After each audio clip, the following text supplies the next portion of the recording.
Hi everyone, for our second lab we will be looking at the cell. So here we have a 3D model of the cell, an animal cell. The entire cell is covered by a cell membrane, All of this would be covered by a cell membrane.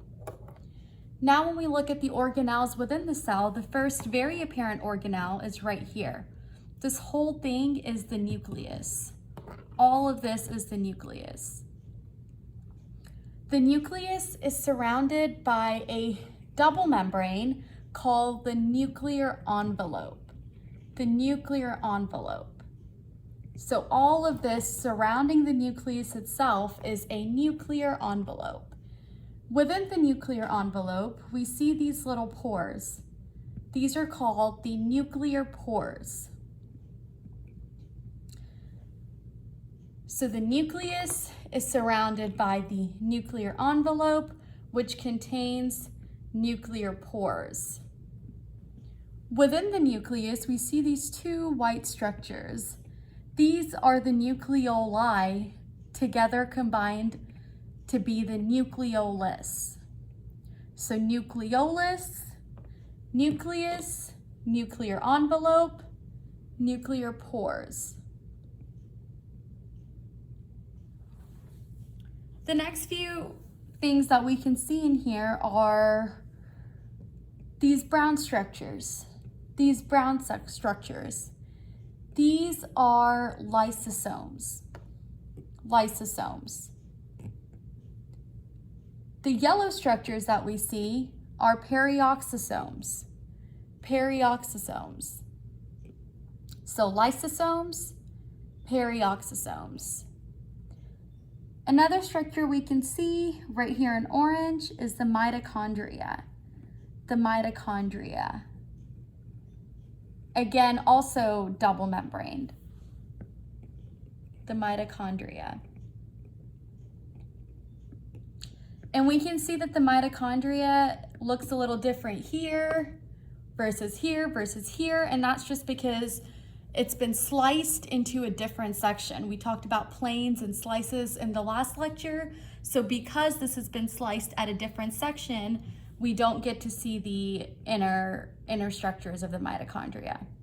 But all of this in orange right here would be the mitochondria. Next, we can see the string of dots right here. These string of dots, we see them up here too. These are ribosomes, but these are free ribosomes. And when we have these free ribosomes that are arranged in this little string, they're called polyribosomes.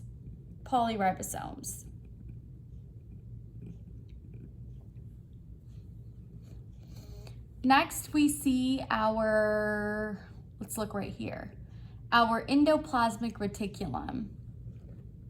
Double membraned, flattened, super flattened structure, our endoplasmic reticulum.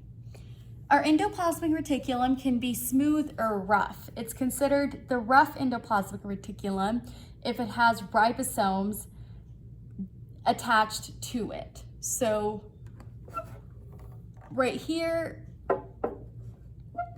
we can see that we have ribosomes attached to this section of the endoplasmic reticulum, thus making this the rough endoplasmic reticulum. On the other hand, we see this right here. There's no ribosomes attached, thus making this the smooth endoplasmic reticulum. So we have the rough endoplasmic reticulum, smooth endoplasmic reticulum, and over here we've got some free ribosomes or polysomes.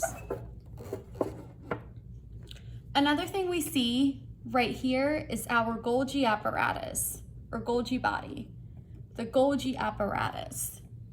The Golgi apparatus is also thin and flattened, but we also see vesicles coming into it, fusing into different sections of it.